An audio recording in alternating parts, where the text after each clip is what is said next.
অনেক সহজ আর অনেক মজাদার করে আজকে আপনাদের সঙ্গে কলিজা রান্নাটা শেয়ার করব। আসসালামু আলাইকুম, কেমন আছেন সবাই? নতুন একটা ব্লগে আপনাদের সবাইকে স্বাগতম।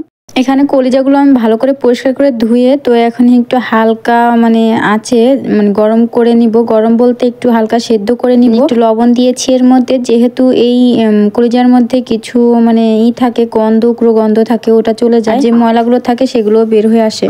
উপরে যে একটা পাতলা আবরণের মতো থাকে ওটাও ছুলে ফেলানো যায় ভালো করে। দেখা যায় সেদ্ধ করার পর আমি এগুলো ছুলে নিয়েছি। এখন হচ্ছে একটা প্যানের মধ্যে কিছু তেল গরম করে নিচ্ছি। পেঁয়াজ কুচি করে রেখেছিলাম সেটা এর মধ্যে দিয়ে দিচ্ছি। দিয়ে একটু হালকা নেড়ে হালকা বাদামি কালার ভেজে নিব। তারপরে হচ্ছে তেজপাতা, দারচিনি, এলাচ, এই গোটা মশলাগুলো আগে এর সাথেই দিয়ে দিব যাতে ভাজা হয়ে যায়, একটু গ্রানটা ভালো হয়। সেই কারণে আমি সব গোটা মশলা এর মধ্যে দিয়ে দিচ্ছি। হালকা একটু ভাজা হয়ে আসলে আমি এর মধ্যে একটু লবণ দিয়ে দিব। তারপরে হচ্ছে বাটা মশলা যেগুলো আছে আমি বাটা মশলাগুলোও দিয়ে দিব এক এক করে। আমি পেঁয়াজ বাটা দিচ্ছি, তারপরে রসুন বাটা, আদা বাটা, সব বাটাই আমি একটু একটু করে দিয়ে দিব। অল্প একটু, যেহেতু কলিজা বেশি কলিজা না, এই কারণে অল্প অল্প মশলাই দিচ্ছিলাম।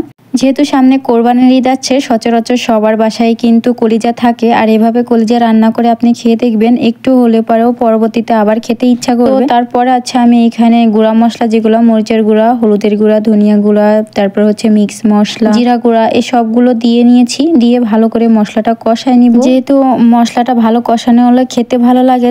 আর এখানে আমি কিছু কাঁচা মরিচ ফালি করে দিচ্ছি, শুধু মাথাটা চিড়ে দিয়েছি যাতে পুরো মরিচটা ফালি করে দিইনি, তাহলে বিচিগুলো বের হয়ে যায়, খেতে ভালো লাগে না, দেখতেও ভালো লাগে না। এই কারণে সামান্য পরিমাণ পানি দিয়ে আমি মশলাটা ভালো করে কষাই নিই। আমি এর মধ্যে একটা নতুন জিনিস অ্যাড করলাম, সেটা হচ্ছে ছিমের বিচি দিয়েছি। ছিমের বিচিটা আমি আগে পানির মধ্যে ভিজিয়ে রেখে তো ছিলে নিয়েছি, এখন এর মধ্যে ছিমের বিচি দিয়েছি। এই জন্যই শুধু কলিজা ভুনাটা আমার খেতে একদমই ভালো লাগে না, কেমন যেন মাতলা মাতলা লাগে। আর কেমন একটা লাগে জানি না, আমি কার কাছে কেমন লাগে জানি না, আমার কাছে অতটা ভালো লাগে না। এই কারণে ছিমের বিচিটা দিয়ে। তবে এটা আমি একদমই নিজের একান্তভাবে রান্না করেছি, কোনো রেসিপি দেখে না। তবে রান্না করার পর আমি ভাবলাম এটা আগে কেন আমি রান্না করিনি এরকম ভাবে, আর খেতে এত দারুণ হয়েছিল যা বলার বাহিরে।